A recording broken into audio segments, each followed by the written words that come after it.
Now, if you've ever seen a Kethmaran warrior in full battle regalia, you'd understand why most sentient species across the galaxy prefer to cross the street.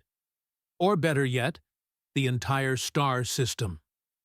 Picture a bipedal wolf crossed with a nightmare, standing 8 feet tall, sporting crystalline claws that could slice through titanium like butter, and possessing the charming habit of announcing their presence with bone-rattling howls that could wake the dead on 3 different moons. Hunt leader Korath was particularly impressive in this regard.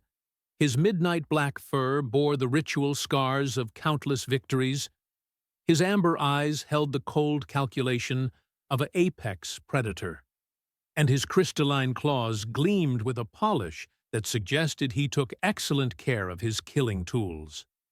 Behind him stalked his pack, 8 seasoned warriors who had spent the better part of 2 decades turning the frontier worlds into their personal hunting grounds. So naturally, when they descended upon the modest research outpost on Nexus Prime, they expected the usual routine. Humans would scream, scatter like startled prey, maybe offer some pathetic bribes, and then, well, let's just say, the Kethmorans weren't known for their mercy. "This should be amusing," Gex muttered, his scarred muzzle pulling back in what passed for a grin among his species. As Korath's lieutenant, Gex had developed a particularly dry sense of humor about their conquests. 3 buildings, minimal defenses, and according to our scans, only 1 life form present. A single human. Korath's ears twitched with anticipation. 1 human against an entire pack? They must have been abandoned by their own kind. How fitting. The pack approached the main facility with the casual confidence of predators who had never encountered meaningful resistance. Their heavy footsteps crunched against the metallic walkway, and their claws scraped ominously against the walls as they positioned themselves around the entrance. But here's where things started to go sideways, in the most spectacular fashion. When the doors slid open, they didn't find a cowering scientist or a desperate researcher barricaded behind overturned furniture. Instead, they discovered a woman in a simple lab coat, calmly standing in the center of what appeared to be a nursery. Amelia looked up from her datapad with the sort of mild curiosity one might display when interrupted during afternoon tea. "Oh," she said, as if finding 8 towering alien warriors in her doorway was roughly as surprising as discovering it was raining outside. "You must be here for the cubs." And that's when the pack saw them. 4 small, fluffy bundles of fur huddled near Amelia's feet, looking up at the newcomers with bright, curious eyes. Cubs. Kethmaran cubs, to be precise. Cubs that should have been with their pack, learning to hunt, learning to fight, learning to be proper warriors. Korath's mighty roar died in his throat, replaced by a sound that could only be described as a confused whimper. How did you find them?" Amelia finished helpfully. "Well, that's an interesting story. I found little Pip here about 6 weeks ago." She gestured to the smallest cub, who immediately trotted over and nuzzled against her leg. Poor thing was half-starved, abandoned near the eastern ridge. Then Nyx showed up a few days later, followed by Grim and Dot within the week.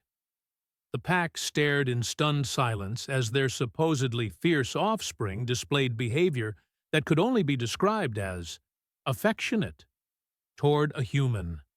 A single, unarmed, remarkably calm human who seemed entirely unbothered by the fact that she was surrounded by creatures that could tear her apart without breaking a sweat.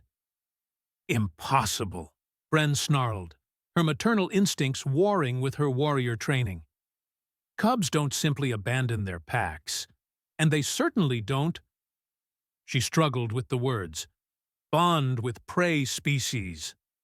Amelia raised an eyebrow. Prey species?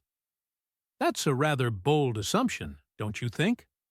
Gex stepped forward, his tactical mind already working through the implications. You're saying these cubs came to you willingly? Oh, they didn't have much choice, really, Amelia replied, with the same conversational tone one might use to discuss the weather. They were dying, dehydrated, malnourished, and showing clear signs of abandonment trauma. Basic xenobiology, really. The word abandonment hit the pack like a physical blow. Cathamarans didn't abandon their young. It went against every instinct, every cultural norm, But as they looked around the facility, they began to piece together an uncomfortable truth. This wasn't just a research station. It was a sanctuary. Medical equipment lined the walls, specialized feeding apparatus filled one corner, and comfortable sleeping areas had been carefully constructed to accommodate growing cubs. Everything about this place screamed long-term care and genuine affection. "Show us," Korath demanded, his voice carrying the authority of absolute command. "Show us how you've been caring for them." Amelia shrugged and moved toward what appeared to be a feeding station. It's almost time for their afternoon meal anyway. Though I should warn you, they're quite particular about their routine. She began preparing what looked like a standard Cathamaran nutrient paste, but as the pack watched, they noticed something odd. Her movements weren't just efficient, they were ritualistic. Each gesture seemed deliberate, each sound carefully modulated. And the cubs were responding. Little Pip began making soft chirping sounds. Nix's tail started wagging with increasing enthusiasm. Grim sat up straighter, and Baby Dot actually began bouncing with excitement. "Here we go," Amelia said softly, kneeling down with the feeding bowls. "Who's ready for lunch?" What happened next defied every piece of Cathamaran cultural knowledge the pack possessed. The cubs didn't just eat. They practically vibrated with joy, making contented sounds that none of the adults had heard from their species in longer than anyone cared to remember. They nuzzled against Amelia's hands. They purred, and most shocking of all, they ate every single bite without protest or aggression. "Incredible," Hadrick whispered. "I've never seen cubs so peaceful during feeding."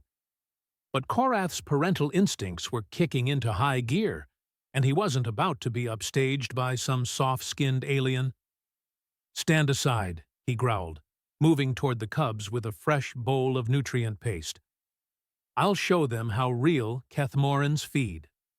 And this, dear listeners, is where our story takes its first delicious turn toward the absurd. Korath approached his own offspring with all the confidence of a seasoned father and warrior. He set down the bowl, made what he considered to be encouraging sounds, and waited for the natural feeding response to kick in. The cubs looked at the bowl. They looked at Korath. They looked back at the bowl. Then, in a display of rejection so complete it would have been comedic if it weren't so devastating, they turned away and trotted back to Amelia. "What in the void?" Korath stared at the untouched food as if it had personally insulted his ancestors. Bren stepped forward next, her maternal desperation overriding her warrior pride. "Perhaps they just need to recognize their birth mother," she said, though her voice carried more hope than confidence. Same result. The cubs acknowledged her presence, even seemed pleased to see her, but when it came to the food, nothing. They wouldn't so much as sniff the carefully prepared meal. One by one, each member of the pack tried to feed the cubs.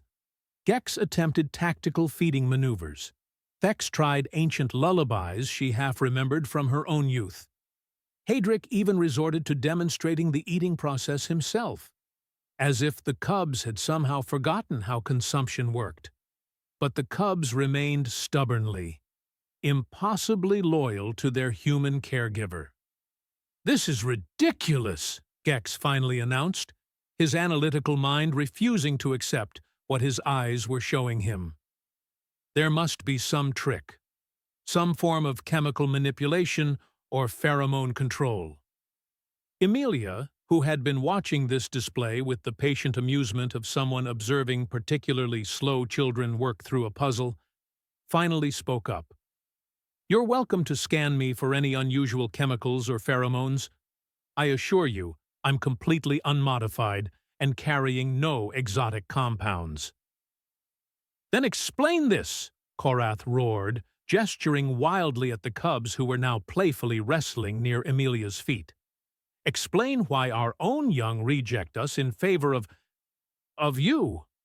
The human woman tilted her head thoughtfully, and for the first time since the pack's arrival, her expression grew serious. "How long has it been," she asked quietly, "since you've successfully raised a litter to maturity?" The silence that followed was deafening. Bren was the first to crack. "3 seasons," she whispered. "We lost the last litter to the Crimson Plague, and before that—" Her voice trailed off as painful memories surfaced. "Before that, the litter before scattered during their first hunt," Thex added, her ancient eyes growing distant. "They simply left, vanished into the wilderness." "And before that?" Emilia pressed gently. 5 seasons without successful offspring," Hadrick admitted, the shame clear in his voice. "The elders say it's the price of weakness in our bloodlines." Emilia nodded slowly, as if pieces of a complex puzzle were finally falling into place. "And how many other packs are experiencing similar problems?" The pack exchanged uncomfortable glances. The truth was becoming impossible to ignore. Their species was in decline, and nobody seemed to know why. Cubs were being abandoned, litters were failing, and the proud Kethmoran warrior culture was slowly, inexorably failing to reproduce itself.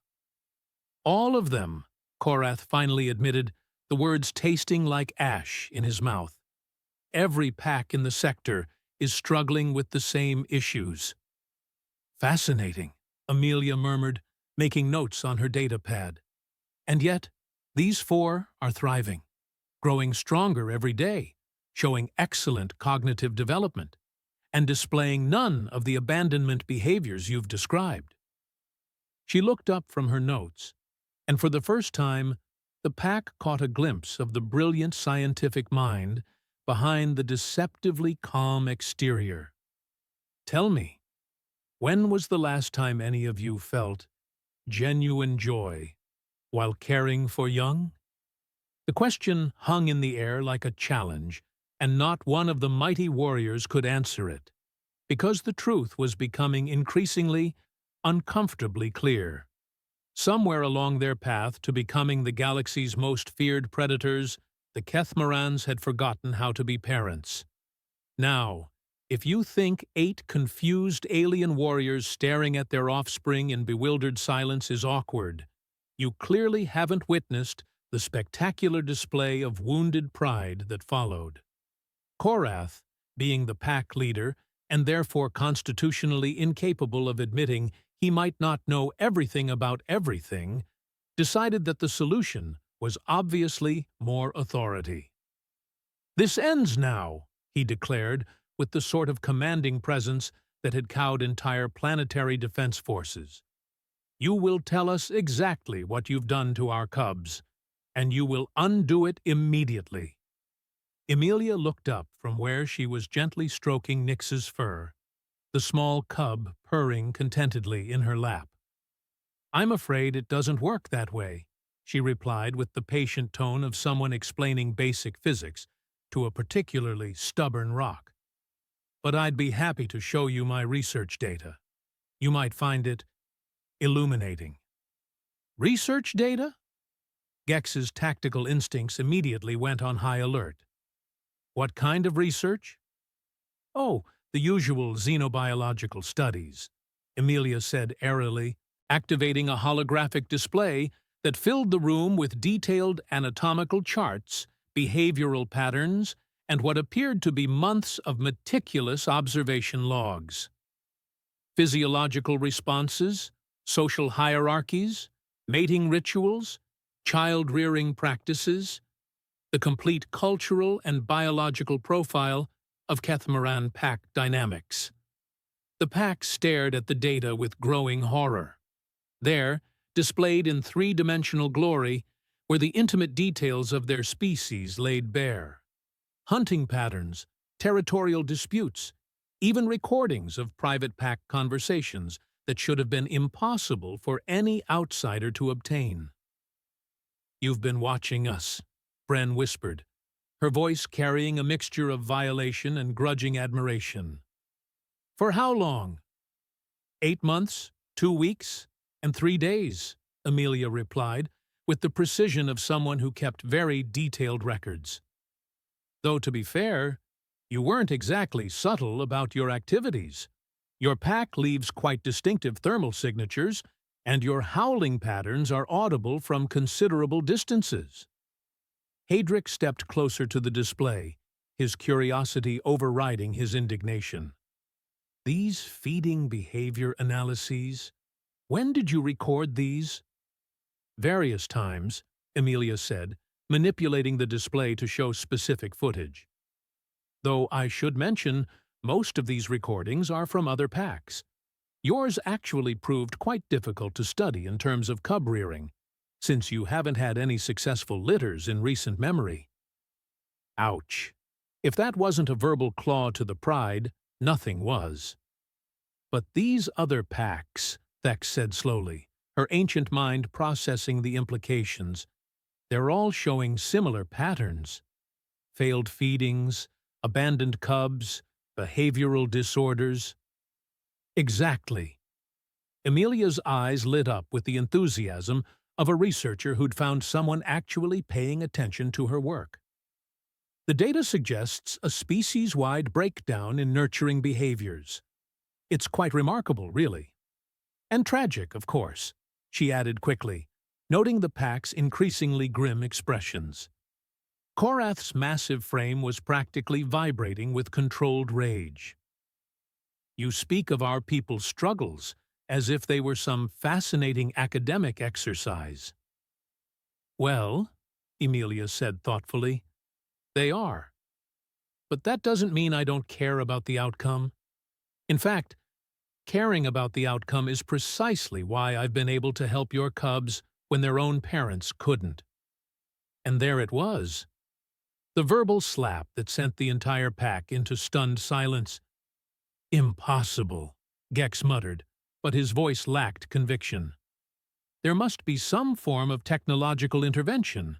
Pheromone manipulation, neural conditioning, something." Amelia stood up, gently placing Nix on a soft cushion before walking over to her equipment bank.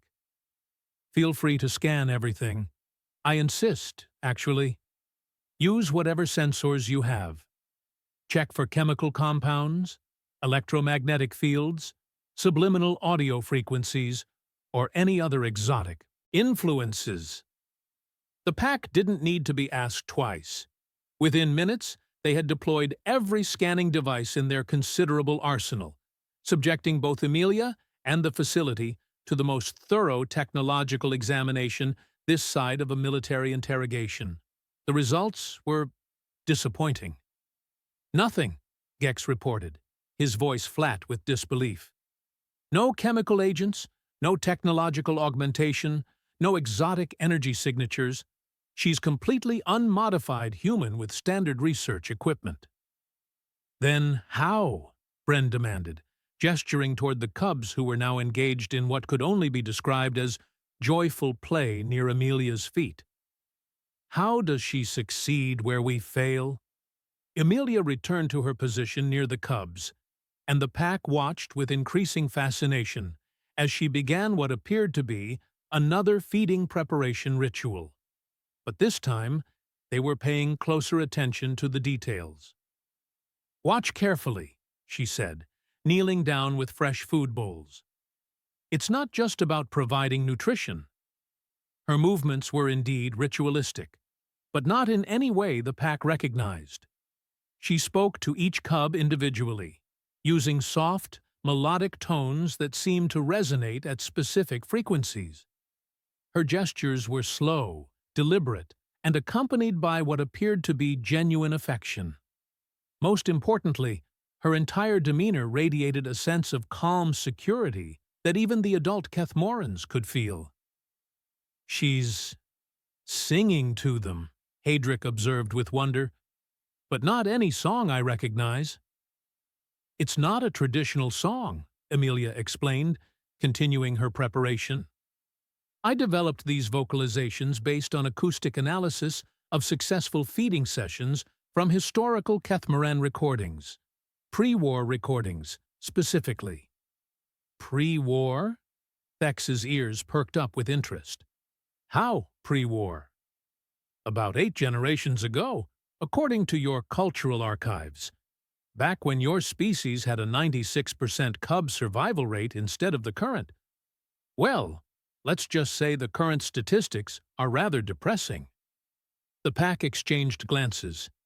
8 generations ago was before the Great Expansion, before they had become the feared warriors of the frontier, before we became what we are now, Korath said quietly, the realization hitting him like a physical blow. "Exactly," Amelia nodded, beginning the actual feeding process. "Your species underwent a dramatic cultural shift toward militarization and aggressive expansion. Extremely effective for conquest, but apparently rather devastating for child-rearing instincts." As she spoke, the cubs responded to her presence with the same enthusiasm they'd shown before. But now the pack was watching with different eyes, noting details they'd missed in their initial shock. The way Amelia moved wasn't just careful, it was deeply, genuinely nurturing. Her voice carried emotional undertones that spoke of protection, comfort, and unconditional care. Most remarkably, her entire presence seemed to generate an aura of safety that allowed the cubs to relax completely. "It's not manipulation," Bren whispered, the pieces finally falling into place. "It's authentic." "Authentic what?" Gex asked, though his tactical mind was already reaching the same conclusion. "Love," Thex said simply, the word carrying the weight of ancient memory. "She loves them. Actually loves them, the way we used to love our young before we forgot how." The silence that followed was broken only by the contented sounds of cubs enjoying their meal. 4 small beings, thriving under the care of a member of a species their parents considered prey, displaying behavior that their own warrior culture had apparently bred out of existence. "This is impossible," Korath repeated, but his voice had lost its commanding edge. "Warriors don't... We don't..." "Don't what?" Amelia asked gently. "Don't care for your young? Don't feel affection? Don't experience the basic parental bonds that most sentient species consider fundamental to survival?" Each word was like a perfectly aimed shot, striking at the heart of everything the pack thought they knew about themselves. "We are warriors," Gex said weakly. "We conquer. We expand. We ... "You're failing," Amelia finished matter-of-factly. "Your birth rates are plummeting. Your cubs are being abandoned, and your entire species is slowly dying out because you've forgotten the most basic requirement for survival: caring for your offspring." She gestured to the cubs, now finished with their meal and engaging in playful tumbling that filled the room with sounds of pure joy. "These 4 are proof that the instincts still exist. They're just dormant, suppressed by generations of cultural conditioning that prioritizes violence over nurturing. So, what do you propose? Korath asked, his pride warring with desperation. That we abandon our warrior culture? Become soft like other species? Emilia laughed, the sound surprisingly warm. Hardly. But you might consider that truly strong warriors are those who can protect what they love, not just destroy what they hate. The pack fell silent again, watching as little Pip attempted to climb onto Grim's back, while Nix and Dot engaged in mock battles that looked more like dancing than fighting. These cubs weren't weak or soft. They were confident, playful, and clearly developing the physical skills they'd need as adults. They were just doing it in an environment of security rather than constant threat.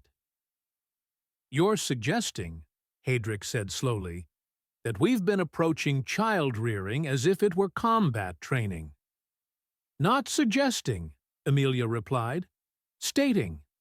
Your current methods treat cubs as potential warriors from birth, emphasizing competition, aggression, and survival of the fittest. But young minds need security and affection to develop properly. Without that foundation, they either die or scatter. And you learned all this from watching us fail? Bren asked, her voice carrying a mixture of resentment and grudging respect. I learned it from studying your history, Emilia corrected. Your species wasn't always like this. The archives show that ancient Kethmaran society was built around strong family bonds and communal child-rearing. You were warriors, yes, but you fought to protect your families, not to conquer for conquest's sake. She pulled up another holographic display, this one showing historical data from Kethmaran civilization. Look at these population curves. For thousands of cycles, your species maintained steady growth with high survival rates. Then, about 8 generations ago, something changed. The data was undeniable, a clear inflection point where Kethmaran society shifted from stable family-based communities to nomadic warrior packs, coinciding with a dramatic decline in successful reproduction. The Great Expansion, Thex murmured, ancient memories stirring, when the elders decided we needed to claim territory across the sector. And in order to do that effectively, Emilia continued, your culture had to eliminate what they saw as weaknesses. Emotional attachment, tenderness, the soft instincts that might interfere with the ruthless efficiency required for conquest. It worked, Gex pointed out defensively. We became the most feared species in 3 sectors. Yes, Emilia agreed. And now you're slowly going extinct because you bred out the very instincts needed to create the next generation. The brutal logic of it was inescapable.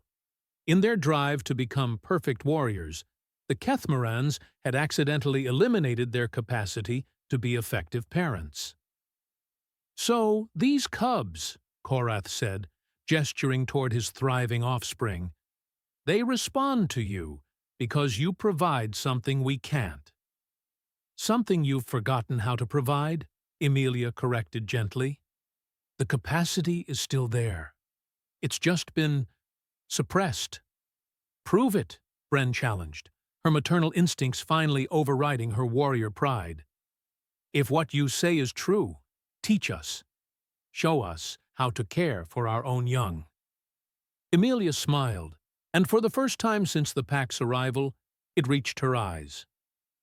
That, she said, is exactly what I was hoping you'd ask.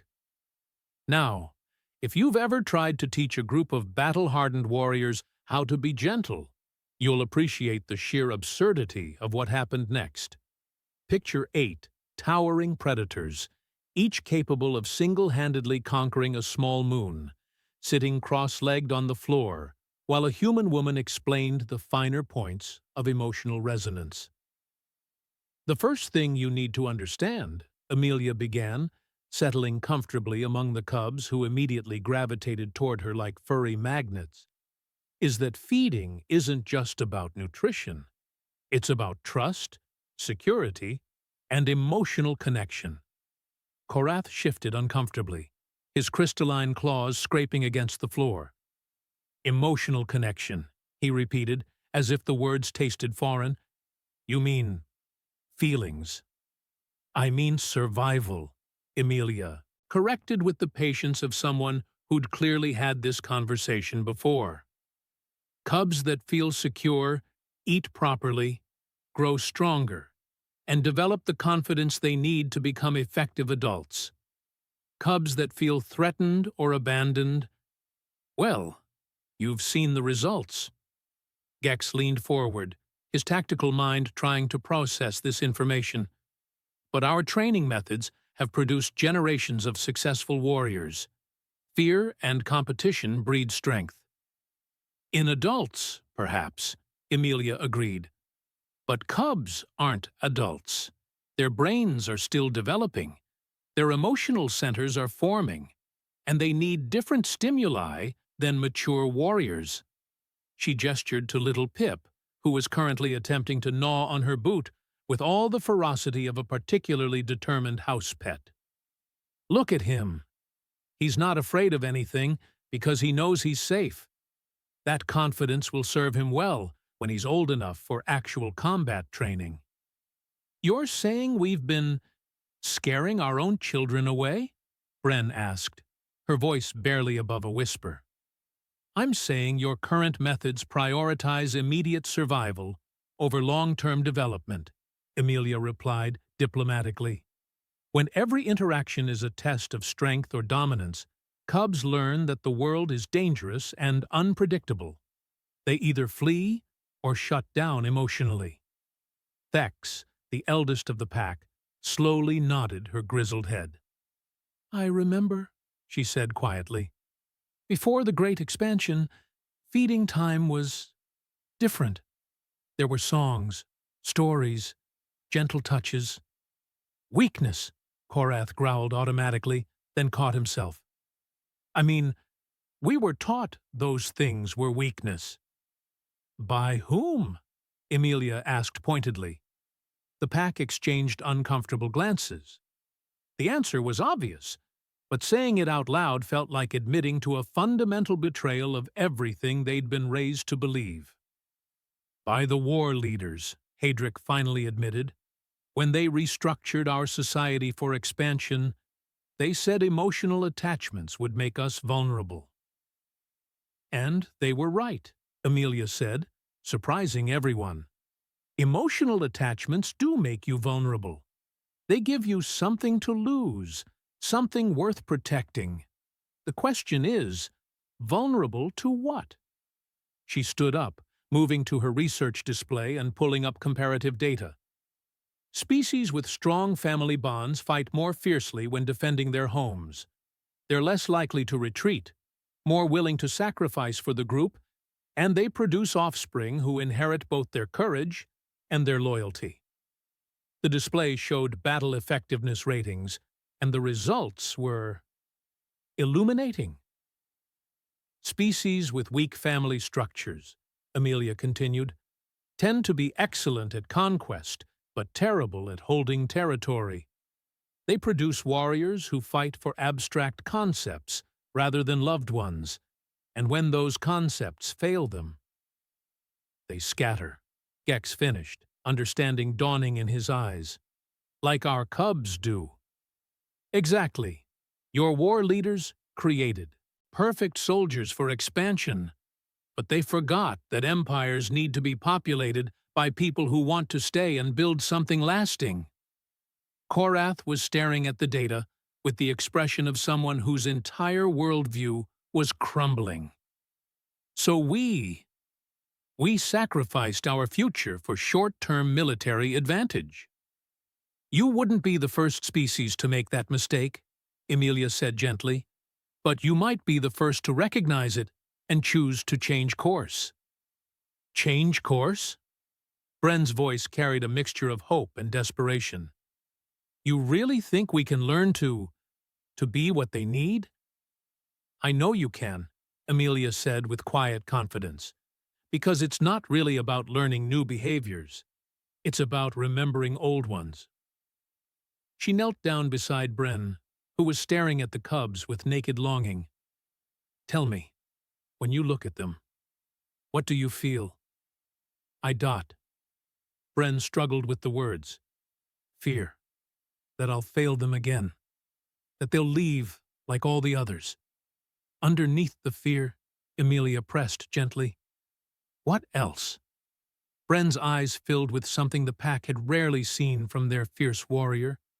Tears. Love, she whispered. Such fierce love it feels like it might tear me apart. There, Amelia said softly. That's what they need to feel from you. That intensity. That fierce protective love. Not the fear of failure, just the love itself. But how do we show it? Hadrick asked desperately. We don't know how to be gentle. Amelia smiled and stood up. Let me show you something. She walked over to where Nix was playing with a simple toy and began to interact with the cub in a way the pack had observed but never truly analyzed. Her movements were slow and deliberate, yes, but they were also confident. She wasn't being weak or submissive. She was being strong in a completely different way. Strength isn't just about power, Amelia explained as Nix climbed into her lap. It's about control, and the greatest control is choosing when to be gentle and when to be fierce. She demonstrated by playfully wrestling with Nix, matching the cub's energy level while maintaining clear boundaries. When Nix got too rough, Amelia's voice carried gentle but firm correction. When the cub responded appropriately, she rewarded the behavior with affection and approval. You see? Amelia said, looking up at the fascinated pack. This isn't weakness. This is teaching strength through security rather than fear. I want to try, Bren said suddenly, moving toward the cubs with trembling determination. What happened next was both heartbreaking and beautiful. Bren approached slowly, fighting against every instinct that told her to assert dominance. Instead, she knelt down and waited, letting the cubs come to her. When little Dot cautiously approached, Bren's massive hands shook as she reached out to gently stroke the cub's fur. "Hello, little one," she whispered, her voice breaking. "I'm sorry I forgot how to love you properly." Dot's response was immediate and overwhelming. The cub pressed against Bren's hand, making soft sounds of contentment that sent visible shudders through the warrior's frame. "She remembers me," Bren gasped, tears streaming down her scarred face. "Even after all this time, she remembers." "They all remember," Amelia said softly. "The bonds are still there, just buried under cycles of fear and failed expectations." One by one, the other pack members began to approach the cubs, each struggling to overcome generations of conditioning that equated gentleness with weakness. Hadrick's hands shook as he attempted to mimic Amelia's gentle play style. Thex began humming an ancient lullaby she thought she'd forgotten. Even Gex, the pragmatic tactician, found himself speaking in soft, encouraging tones.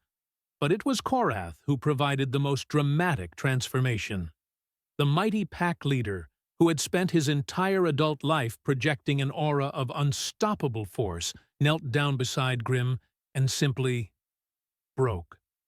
Cycles of suppressed emotion came pouring out as he gathered his son into his arms, his powerful frame shaking with sobs.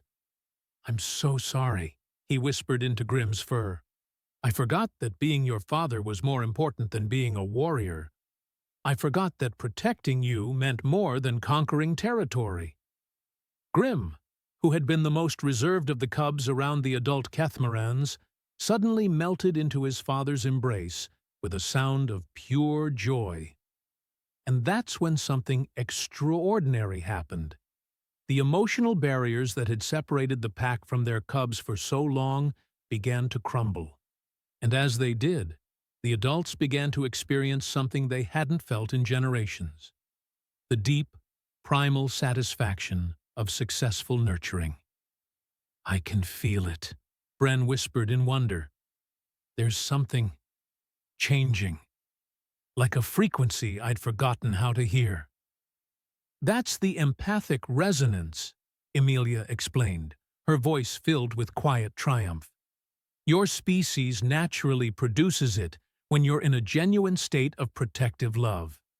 It's what triggers the cub's appetite and bonding responses." "We're not broken," Thex said, her ancient voice filled with amazement. "We just forgot." "Exactly," Emilia nodded. "And now that you remember, you can teach others. You can help your entire species rediscover what it means to be both warriors and parents." The pack spent the next hour in what could only be described as a revelation. Cubs who had refused food from their birth parents for days began eating eagerly as their caregivers learned to project genuine affection instead of desperate authority. Play became joyful rather than competitive. Even simple interactions took on a quality of security and trust that none of them had experienced since their own cubhood. "This is miraculous," Korath said, watching as Grim playfully pounced on his massive paw. "But how do we maintain it? How do we keep from falling back into old patterns?" "Practice," Emilia said simply, "and patience with yourselves. You're not just learning new behaviors, you're rewiring neural pathways that have been dormant for generations." "And you'll help us?" Bren asked hopefully. Emilia was about to respond when a new sound cut through the peaceful atmosphere: the distinctive howl of approaching Kethmarans. Multiple packs, moving fast, and by the sound of it, they weren't coming for a friendly visit. "That's Yowl's pack," Gex snarled, his warrior instincts immediately taking over. "And the Red Claw clan. They must have tracked us here." Korath's expression hardened as he gently set Grim down and stood to his full, intimidating height. "They'll want to claim the cubs, and probably you as well," he added, looking at Emilia. "Well," Emilia said with the sort of calm that suggested she'd been expecting this moment, "I suppose we're about to find out if your rediscovered parental instincts are stronger than your old territorial conditioning. Because nothing tests a warrior's commitment to peace quite like someone threatening their children. Now, if there's one thing that can instantly transform a heartwarming family reunion into a bloodbath, it's the arrival of competing predators who smell weakness. And Yowl's combined clans had the tactical sense of a particularly aggressive thunderstorm. Loud, destructive, and absolutely convinced they could take whatever they wanted. The facility's outer walls exploded inward with the sort of dramatic flair that suggested Yowl had been watching too many human action movies. Through the smoking breach came 23 of the sector's most notorious Kethmaran raiders, their crystalline claws gleaming and their battle-scarred hides radiating menace.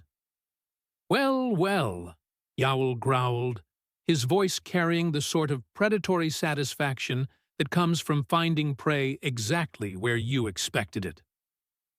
Korath's pack, cowering in a human nest with stolen cubs.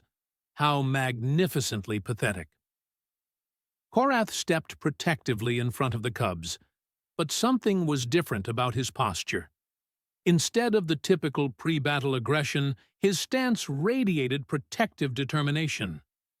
"These aren't stolen cubs, Yowl. They're our offspring, and they're under our protection." "Your offspring?" Yowl's scarred muzzle twisted into a cruel grin. "The cubs you abandoned, the ones found dying in the wilderness while you were off playing at conquest?" "We didn't abandon them," Bren snarled, moving to flank the cubs. "We lost them, and we've found them again." Lost them to a human, sneered Vex, Yowl's lieutenant, gesturing dismissively at Amelia. Who's trained them like pets? Look at them, hiding behind alien legs instead of standing with their own kind. But here's where Yowl's tactical assessment went spectacularly wrong. The cubs weren't cowering behind Amelia's legs. They were positioned strategically between their birth parents and their adoptive caregiver, and their body language wasn't fearful. It was protective. These weren't broken, traumatized young.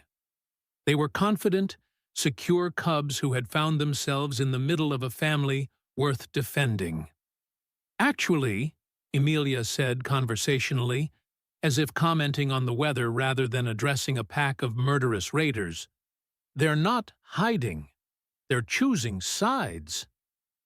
Choosing sides? Yowl laughed, the sound like grinding metal. Cubs don't choose anything. They follow strength. And right now, we represent the superior force. That's when Little Grim did something that surprised everyone, including his own father. The largest of the cubs stepped forward, planted himself directly between Yowl and Korath, and released a howl that was part challenge, part warning, and entirely fearless. His siblings immediately flanked him, forming a defensive line that would have been admirable if it weren't completely suicidal. Fascinating, Amelia murmured, pulling out her datapad to record the moment. Protective instincts at this developmental stage are extremely rare in modern Kethmaran cubs. They're not modern cubs, Thex said suddenly, understanding dawning in her ancient eyes. They're what cubs used to be, before we bred the courage out of them. Yowl's expression shifted from amusement to calculation. Brave cubs could be valuable. We'll take them and the human. The rest of you can explain to the void how you lost an entire generation of offspring to a prey species. Over my dead body, Korath growled, but his voice carried something new. Not just warrior fury, but parental rage. The kind of absolute, uncompromising ferocity that comes from protecting something more precious than your own life. That can be arranged, Yowl replied, signaling his pack to attack. What happened next was unlike any battle in Kethmaran history. Korath's pack didn't charge forward with the typical berserker tactics that had served them well in conquest. Instead, they formed a protective circle around the cubs and Amelia, fighting with a focus and coordination that came not from battlefield experience, but from desperation to protect their family. The difference was immediately apparent. Yowl's raiders, fighting for territory and dominance, were vicious but predictable. They relied on individual prowess and intimidation tactics that worked well against enemies who might retreat or surrender. But Korath's pack was fighting for something irreplaceable, and that changed everything.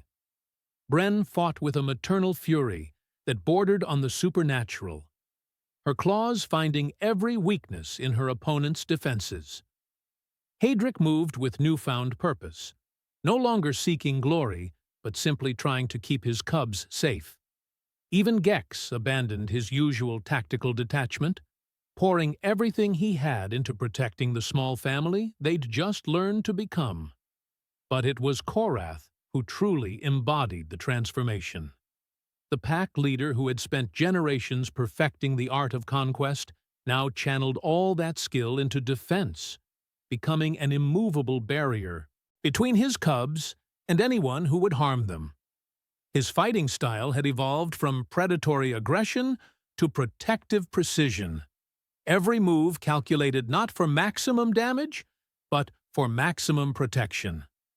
And the cubs, oh, the cubs were magnificent. Instead of fleeing or freezing in terror, they moved in perfect coordination with their parents, staying close enough to receive protection, but mobile enough not to become liabilities. Their earlier play sessions with Amelia had apparently included tactical training disguised as games, because they demonstrated an intuitive understanding of combat positioning that left both sides stunned. "They're working as a family unit," Amelia observed with scientific fascination, somehow managing to take notes while surrounded by a pitched battle. True pack behavior, not just individual warriors grouped together. The tide turned when Yowl, growing frustrated with his inability to break through the defensive formation, made the mistake of directly threatening Amelia. "Enough!" he roared, leaping over the defensive line toward the human. "Kill the alien, and the cubs will have no choice but to follow strength." That's when something extraordinary happened. The empathic resonance that Korath's pack had just learned to generate suddenly amplified, creating a feedback loop of protective instinct that connected not just parents and cubs, but the entire extended family unit, including Amelia. The result was devastating. Korath didn't just intercept Yowl's attack. He countered with the sort of focused fury that comes from absolute moral certainty. This wasn't conquest or territorial dispute. This was a father protecting his children and the person who had saved them. The impact sent Yowl crashing into the far wall, where he slumped in defeated surprise. "Impossible!"